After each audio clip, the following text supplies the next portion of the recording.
दोस्तों, आप सभी का Radha Vallabh group of institute के ऑनलाइन क्लासेस में स्वागत है। मैं सुजीत आप लोगों को फिजिक्स पढ़ा रहा हूं। तो जैसा कि हम लोग फिजिक्स में मॉडर्न फिजिक्स पढ़ रहे हैं, तो इस समय हम लोग लेज़र टॉपिक को कवर कर रहे हैं। तो लेज़र में हमने सॉलिड स्टेट लेज़र को पढ़ लिया था। आज हमें क्या पढ़ना है, गैस लेज़र क्या होता है, और सेकेंड टाइप है हमारा लेज़र का। तो गैस लेज़र की बात करेंगे हम। तो इससे पहले हम थोड़ा लेज़र सॉलिड जो स्टेट लेज़र हमने पढ़ा था उसके कुछ कैरेक्टरिस्टिक्स को देख लेते हैं, उसके कुछ मुख्य बातों को देख लेते हैं कि क्या क्या था। तो जैसा कि हम आपको बताना चाहेंगे कि अगर वहाँ पे हम कुछ मुख्य बातों को ध्यान दें, तो वहाँ पे सबसे पहला कंडीशन हमारा ये था कि वहाँ पे जो हमारा एक्टिव मटेरियल था, अगर एक्टिव मटेरियल की बात करें तो कैसा था हमारा, सॉलिड। तो पहली बात हमारी क्या है, एक्टिव मटेरियल हमारा वहाँ पे सॉलिड था।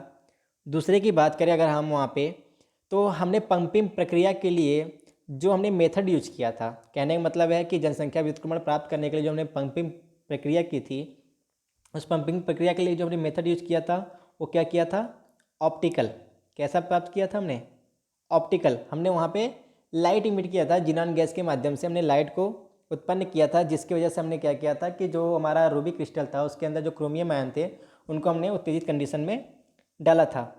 और तीसरी की बात अगर हम करें तो तीसरा हमारा ये था कि वहाँ पे जो उच्चतम ऊर्जा स्तर और न्यूनतम ऊर्जा स्तर के बीच में हमारा जो मेटा स्टेबल स्टेट था, जो मेटा स्टेबल स्टेट था वो हमारा कैसा था, सिंगल था। कैसा था, एक। कितना कैसा था, सिर्फ एक था।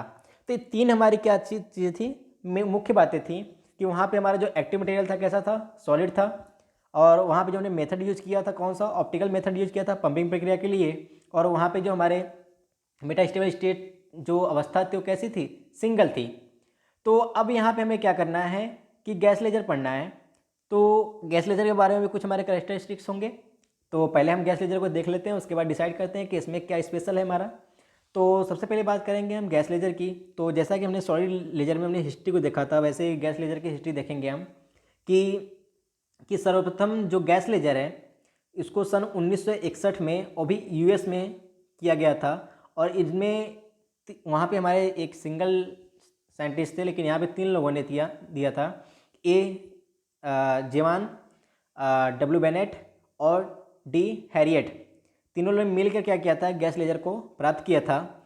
और गैस लेजर उत्पादन प्रक्रिया में परमाणु के उच्च एवं मूल ऊर्जा स्तर के बीच दो मिश्र स्थायी ऊर्जा स्तर पाए जाते हैं। जैसा कि हमने सॉलिड स्टेट में देखा था कि उच्च ऊर्जा स्तर और निम्न ऊर्जा स्तर के बीच हमारा जो मेटास्टेबल स्टेट थी कितनी थी, सिंगल थी। लेकिन हमारा जो गैस लेजर होता है उसमें कितनी अवस्थाएं होती हैं, हमारी दो मेटास्टेबल स्टेट पाई जाती हैं। तो ये हमारा क्या था, ये थोड़ा सा अलग था किससे, सॉलिड स्टेट से। और नेक्स्ट बात करें तो रूबी लेजर से प्राप्त होने वाली लेजर किरणें तीव्र होने के कारण भी पल्स में होती हैं।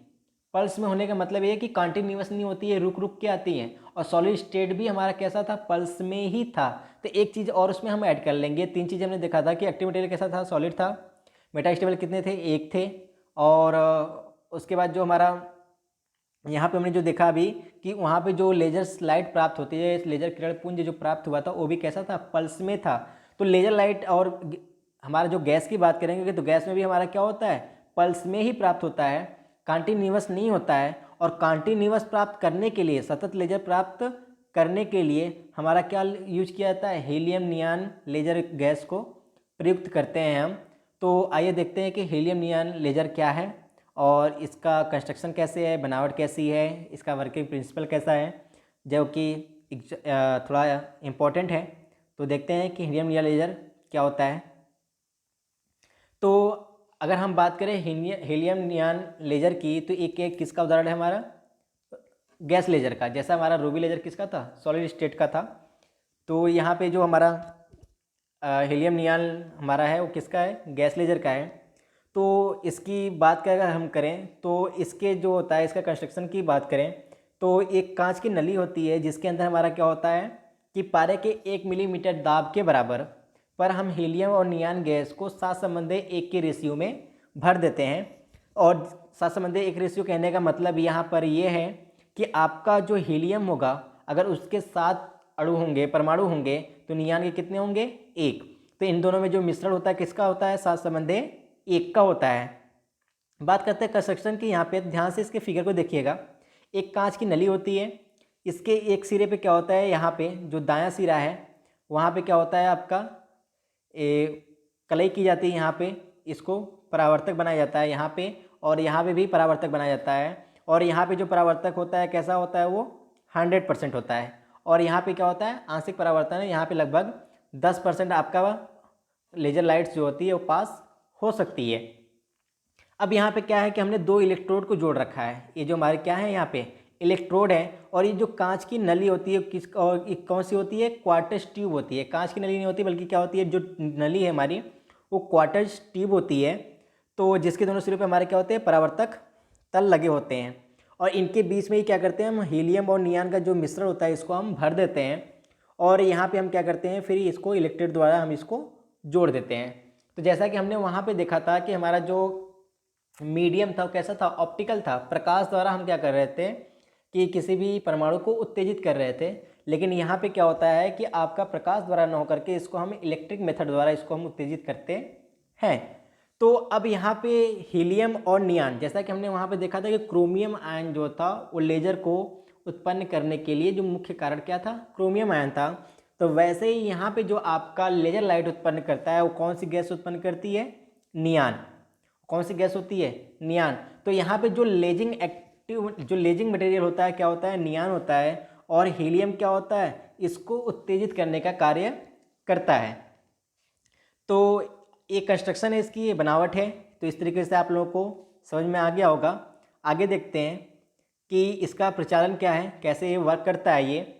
तो अब बात करते हैं कि क्वार्टज ट्यूब में जो आपकी भरी हीलियम और नियान गैस के जो मिश्रण होते हैं वो क्या होते हैं, उच्च आवृत्ति जनरेट्स अल्प समय के लिए विद्युत ऊर्जा सप्लाई करते हैं। जब हम क्या करेंगे, बाहर से इलेक्ट्रोड द्वारा जब इसको कुछ समय के लिए हम क्या करेंगे, विद्युत सप्लाई जब करते हैं, तो इलेक्ट्रोड द्वारा क्या होता है कि इसमें हम क्या करते हैं, इलेक्ट्रॉन को भेजते हैं। विसर्जन में क्या होता है, इलेक्ट्रॉन हमारे सप्लाई कर दिए जाते हैं, और जो कि ये जो इलेक्ट्रॉन होते हैं जो कि हीलियम और नियान के परमाणु से क्या करेंगे, टकराएंगे। जो इलेक्ट्रॉन हमारे इलेक्ट्रोड द्वारा जो नली के अंदर प्रवेश करेंगे तो उसके अंदर जो हमारे क्या है, हीलियम और नियान के जो परमाणु हैं उनसे क्या करेंगे, टकराते हैं, और टकराने के पश्चात ये हीलियम आयन को क्या करते हैं, उत्तेजित कर देते हैं। परमाणु द्वारा इन्हें उत्तेजित कर देते हैं, और उत्तेजित करके इसके मूल अवस्था से क्या करेंगे, क्रमशः 20.61 इलेक्ट्रॉन वोल्ट तथा 20.66 इलेक्ट्रॉन वोल्ट वाली मित स्थायी अवस्था तक पंपित कर देते हैं। तो ये इसमें क्या है कि थोड़ा शॉर्ट फॉर्म में लिखा गया है नोट्स में आपके, आप भी इस तरीके से लिख सकते हैं, लेकिन इसमें एक्चुअल होता क्या है कि आपका जो हीलियम आयन होता है, इसको मैं आपको फिर से इधर डिटेल समझाता हूँ कि अगर इसके हम एनर्जी लेवल डायग्राम की बात करें, तो जैसे क्या है आपका E1 होगा, आपका ये जो हीलियम आयन का होगा।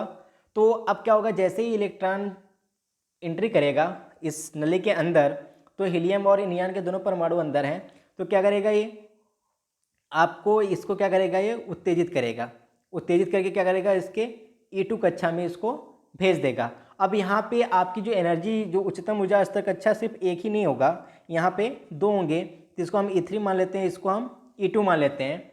तो अब ये क्या है, किस परमाणु के लिए हम देख रहे हैं, हीलियम आयन के लिए देख रहे हैं। तो हीलियम आयन के जब से ये क्या होता है, उत्तेजित अवस्था में जब ये होता है, तो उत्तेजित अवस्था में होने के बाद ये क्या करेगा, फिर वापस आएगा, ये यहाँ से कुछ ऐसे एक जाएगा E3 तक जाएगा। अब यहाँ से जब ये वापस आएंगे, तो वापस आने के पश्चात क्या करेंगे, एच न्यू एनर्जी को प्रोड्यूस करेंगे। और हीलियम और नियान में एक खास बात होती है कि स्पेशलिटी होती है कि इसका जो उच्चतम ऊर्जा स्तर की कक्षा की जो एनर्जी होती है वो नियान के लगभग बराबर होती है। तो कहने का मतलब है कि यहाँ से जो आपकी एनर्जी प्रोड्यूस होगी स्वतः उत्सर्जन द्वारा, वो नियान को प्राप्त कर दी जाती है। तो यहाँ से जो एच न्यू एनर्जी मिलती है वो कहाँ चली जाती है, नियान के पास, और नियान को क्या कर देती है, उत्तेजित कर देती है, उसको उत्तेजित अवस्था में ला देती है। तो यहाँ पे जो आपको यहाँ पे दिया गया है कि इन्हें क्या होता है, मूल अवस्था से 20.66 इलेक्ट्रॉन वोल्ट वाली मित स्थायी अवस्था तक पंपित कर दिया जाता है। तो यहाँ पे जो हीलियम आयन था, इसने क्या किया था, एच न्यू एनर्जी को प्रोड्यूस किया। वो एच न्यू एनर्जी का मान कुछ भी हो सकता है, इसने क्या किया, इसको प्रोड्यूस किया और ये एच एनर्जी क्या होती है, नियान आयन को, नियान परमाणु को प्राप्त होती है और वो क्या होता है, उत्तेजित अवस्था में चला जाता है। तो यहाँ पे आपको जो यहाँ पे एनर्जी लेवल डायग्राम दिखाया गया है वो नियान के लिए दिखाया गया है। तो नियान के लिए यहाँ पे क्या है आपका, ये आपका E1 है, ठीक। और उसके बाद आपका ये आपकी क्या है, डायरेक्ट हमने E2 और E3 को नहीं दिखाया है, हमने यहाँ पे हायर एनर्जी लेवल को नहीं दिखाया है। तो ऊपर हमारा क्या है, ये हाई लेवल एनर्जी है जो उच्च ऊर्जा स्तर है। तो अब क्या है, यहाँ से इलेक्ट्रॉन जो होता है कि अब क्या है, वो वापस तो गया था लेकिन यहाँ पे 10⁸ सेकेंड रुकने के पश्चात जब नीचे आया, क्योंकि हीलियम आयन से हमने एनर्जी दी तो अब ये 10⁸ सेकेंड तो यहाँ रुकेगा नहीं, अब तुरंत क्या करेगा, इलेक्ट्रॉन नीचे की तरफ भागेगा और नीचे की तरफ भागने के पश्चात कहाँ आके रुकेगा, मेटास्टेबल स्टेट पे आके रुकेगा, मित स्थैय अवस्था पे आकर के रुकेगा, जहाँ पे इसकी एनर्जी लेवल कितनी है, 20.66 इलेक्ट्रॉन वोल्ट है। तो अब मित स्थैय अवस्था से जब ये क्या होता है, स्वतः उत्सर्जित होता है, मतलब यहाँ से क्या करेगा, जब ये मूल अवस्था की ओर चलेगा तो इसके यहाँ बीच में एक और अवस्था पाई जाती है, इसको भी हम क्या कहते हैं, ये मेटास्टेबल स्टेट 1 होता है, ये मेटास्टेबल स्टेट 2 होता है, ये 1 है, ये 2 है। ये उच्चतम मेटास्टेबल स्टेट होता है और ये क्या होता है, निम्नतम मेटास्टेबल स्टेट होता है। इसकी एनर्जी लेवल कितनी होती है, यहाँ पे जो होता है 20.66 इलेक्ट्रॉन वोल्ट होता है और इसका मान होता है 18.7 इलेक्ट्रॉन वोल्ट। तो ये मित स्थैय अवस्था M1 से M2 तक जब आपके इलेक्ट्रॉन जब वो आते हैं तो आने के पश्चात क्या करते हैं, ये उद्दीप्त उत्सर्जन द्वारा क्या होता है, प्रकाश फोटॉन को उत्सर्जित करते हैं और ये प्रकाश फोटॉन आपस में क्या होते हैं, कला संबद्ध होते हैं। क्योंकि यहाँ पे जो एनर्जी मिली थी वो हीलियम परमाणु द्वारा मिली थी, तो वो हीलियम परमाणु द्वारा जो एचन्यू एनर्जी आई थी उस वो आपतित एनर्जी कहलाएगी, आपतित प्रकाश फोटॉन कहलाएगा। और यहाँ से जो उत्सर्जित होता है वो क्या होता है, आपका उद्दीप्त उत्सर्जन प्रकाश फोटॉन कहलाता है और दोनों आपस में क्या होते हैं, उच्च कला संबंध में होते हैं। तो यहाँ पर तो अब यहाँ पे क्या है कि जब उत्तेजित हीलियम परमाणु अपने मित स्थैय अवस्था, ध्यान से इसको देखिएगा कि जब उत्तेजित हीलियम परमाणु अपने मित स्थैय अवस्था इतना से स्वतः उत्सर्जन द्वारा एक नीचे उत्तेजित अवस्था 18.7 इलेक्ट्रॉन वोल्ट में आता है तो एक 6328 एंगस्ट्रॉम का फोटॉन उत्सर्जित करता है और यह फोटॉन हीलियम नियान के मिश्रण में गति करता है। क्या करता है, ये गति करता रहता है और गति के दौरान क्या होता है कि ये तब तक गति करता रहता है जब तक किसी नियान परमाणु से, उत्तेजित नियान परमाणु से उद्दीप्त नहीं कर देता है। ये जो हीलियम नियान जो होता है, हीलियम परमाणु जो होता है, उससे क्या होता है, जब ये उत्सर्जन होता है तो वहाँ से एक प्रकाश फोटॉन निकलेगा एचन्यू एनर्जी का और ये क्या करेगा, इस नली में ट्रेवल करेगा, गति करेगा और तब तक करेगा जब तक किसी नियान परमाणु से टकरा न जाए और टकराने के पश्चात यहाँ से क्या करे, उसको उद्दीप्त करके वहाँ से क्या करे, प्रकाश फोटॉन को उत्सर्जित न कर दे। ये तब तक क्या करेगा, वहाँ पे ट्रेवल करता रहता है और नियान परमाणु से आपका जो प्रकाश उत्पन्न होता है उसका जो तरंग दैर्घ्य कितना होता है, 6328 एंगस्ट्रॉम का फोटॉन उत्सर्जित होता है।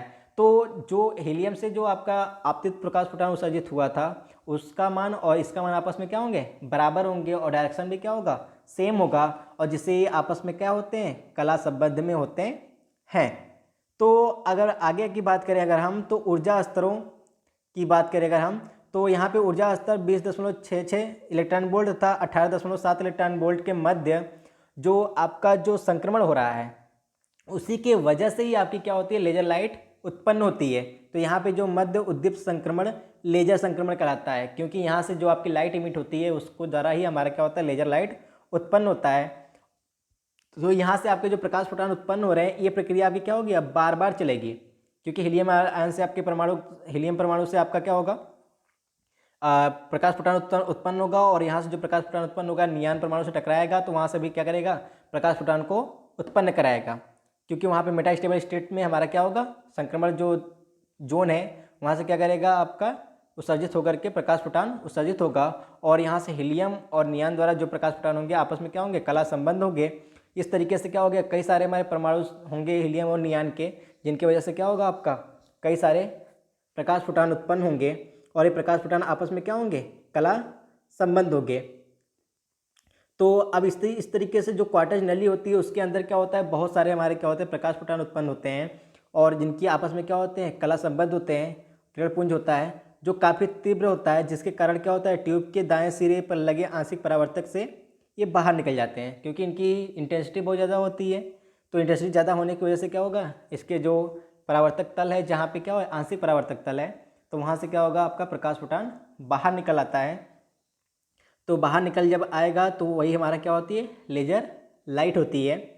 तो यहाँ पे एक स्पेशल बात है यहाँ पे कि आपका जिस तरीके से मैंने बोला कि आपकी उच्चतम ऊर्जा स्तर और मेटास्टेबल स्टेट के बीच में जो संक्रमण होता है, वहाँ से आपकी जो भी लाइट इमिट होती है वो लेजर लाइट नहीं होती है, बल्कि मेटास्टेबल स्टेट, जो उच्चतम मेटास्टेबल स्टेट था जिसको हमने M1 बोला था, और निम्नतम मेटास्टेबल स्टेट जो कि हमने M2 बोला था, उनके बीच का जो संक्रमण होता है उसको हम लेजर संक्रमण कहते हैं। और उन्हीं के द्वारा जो हमारी लाइट इमिट होती है वही लाइट हमारी क्या होती है, लेजर लाइट होती है।